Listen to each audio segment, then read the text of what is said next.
Hello and welcome back to Let's Talk God. It's been amazing to have you. It's been a blessing to have you guys here today with us. We just went through our faith series. I hope that blessed you. But today we're going to something that's special to my heart, which is relationship. Relationship is something either you have been in, you're about to be in, or you are still in that relationship. But either way, every relationship has a different DNA. It has a different code of operation. No one blueprint works for an entire relationship. But for today, being going towards the end of the year, the last quarter of the year, marriage seems to be popping up everywhere. There's weddings everywhere. It's booked out. The halls are booked out. We know it's a festive season for marriage. So I feel it's perfect that we speak about marriage versus wedding. Marriage versus wedding. Now, these two things sound the same to some people. So let me break it down for you. One is simply an event. The other one is a covenant. I'll say that again. One is an event. The other is a covenant. Do not focus your entire energy on an event and have nothing left over for a covenant. The problem we face today in our situation, in our society, is that weddings have become more of a social network, a social gathering for you to show people your capacity, your financial net worth. That's why we throw elaborate weddings. That's why we throw big weddings, big soirees, to let people know I'm successful, or I'm marrying the man of my dreams, I'm marrying the woman of my dreams. But that is not what the plan is. The plan for marriage from God is a covenant. It's a covenant, and it's something God holds dear to his heart. In the aspect of marriage, that's where Jesus actually did his first miracle, if you can remember that, where he turned water to wine. So when you're planning your wedding, do not focus all your energy or your resources, and most importantly, do not focus your peace. Do not give up your peace planning a wedding, because this is the most stressful time for both partners. This is the most stressful time for the husband. This is the most stressful time for the wife. So it's important that your wedding is based on what you can achieve through your financial net worth. Don't stretch yourself. And also, when you're planning a wedding, ensure that you have enough in your reserve to take you guys, you, your wife, and if you have a family, take you guys for at least a year without you having to work. Do not count on wedding. I've heard so many people say, oh, by the way, I have some dignitaries coming to the wedding. I'm sure they're going to give us gifts. They're going to spray money. They're going to do all that. That is an assumption. I've seen so many times that crashed. You didn't get anything. They didn't get nothing for the wedding. And they were in serious financial problems. Some people had to borrow for a wedding. And their marriage were in serious turmoil just on the first quarter of the marriage because of financial issues. A wedding is just meant to say, you know what, I'm celebrating that God has finally put us together. That's all it is. Don't break the bank for it. Because the marriage comes after the wedding. The wedding is not for 4 hours. It's only a 4-hour event. But a marriage is eternal. That's where your energy should be focused on. That's where your resources should be focused on. That's where your peace needs to be strong. You need to stand the test of time. Don't forget that guests will come. Yes, friends will come. But these guests and these friends will only stay with you for a moment. They will celebrate with you for that moment. It will be the rave of the town for that moment. But once the event is done and you go home and shut your doors, it's just both of you. Nobody else. In your tears, it's just both of you. In your laughter, it's just both of you. If you have no funds and you have to soak Gary, it's just both of you. You ask where those people that came to celebrate with me, they're nowhere to be found because they're focusing on their own relationship. So don't fall a victim to the whole aspect of the marriage, the wedding soiree, where you have to spend an entire thing to impress people. The only person you have to impress is God. The only person you have to impress is God, and God does not need your finances. So ensure you are wise when you're planning your wedding. Ensure you're thinking about each other, not guests that doesn't matter in your future, but rather the resources that will make sure that you guys achieve your future goals. Now let's look at the scriptural aspect.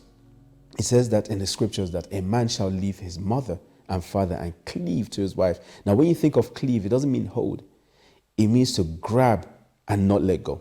Cleave to his wife, which means whatever should come, whoever should come, the wife should be priority.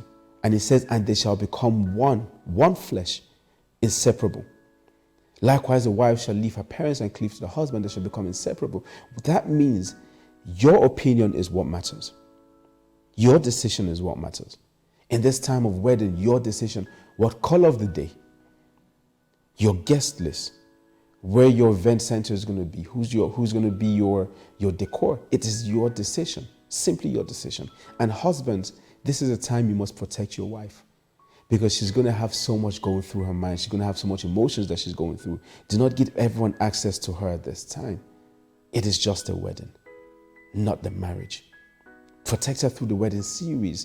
Protect her through the wedding time. Protect her through the wedding stress. So when it comes to the marriage, you guys have reserves to love each other.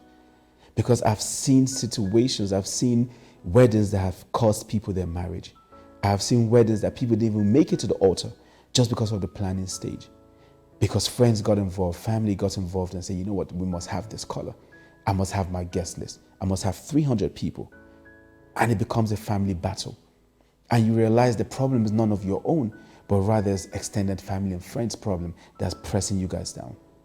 So you end up not making it to the altar and destroying the gift that God have planned for you by putting you two together in the first place. And do not forget, your marriage is not about you. It's a hypostatic union. It's a union that the devil himself sees and envy. Because it says, the scripture says that I'll put two together and they shall become one. And the scripture also says that he who finds a wife finds a good thing and obtains favor. Finds a good thing and obtains favor. So there's gifts of favor that's installed in a wife that you can never get it from anyone else. But the devil will come through family, the devil will come through friends. The devil will come through the stress of wedding to make sure that that gift is not unwrapped. So stop focusing on wedding. Focus on your marriage. Be wise enough to know, you know what, this is just for a season. The marriage is eternal. This is where I'm going to be. This is where I'm going to focus my energy on. Now, free will goes way beyond, far beyond choosing what your light and your decor is. Free will goes far beyond light and darkness. Free will goes far beyond saying, you know what, I want to trust Christ. I want to worship God.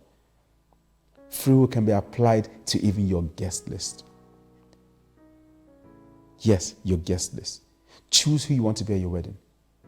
Choose the people that will edify your wedding. Choose the people that will bring blessings to your wedding. I came across a few videos a while back where some guests in the wedding did some diabolical thing apparently during your wedding, but you invited them. So you have to know your circle. You have to know your friends. You have to know who you want to invite. Personally, check your phone. I guarantee you do not have over 50 people. How much more 70 people that you speak to every day? But then I see wedding guest list that has over 500 people. It is not smart. It is not wise. Do not put yourself in a situation where you have to keep begging God to bring you out of. He has given you the wisdom, but He has also given you the will to have common sense. Don't stress yourself through wedding. Make sure your guest list is based on people that can pray for you, people that actually support you, people that will be there for you beyond the wedding into the marriage, people that are genuinely happy for you. Remember, wedding versus marriage, it is not the same thing. Wedding is an event. Marriage is a covenant. And as you're going through your season of marriage, I hope that this word rings in your ear and you consistently understand that a marriage is something we're focusing on and not a wedding. Thank you so much for joining us on Relationship Talk today. God bless you.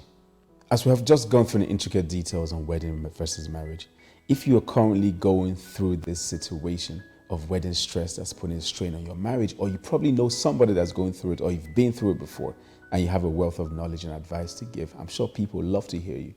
Please interact with us on our social media platform at TOS TV Network. And you can also find us every Tuesday at 6 p.m. on www.tostvnetwork.com and on my personal social media handle at Mr. Okonkwo. God bless you.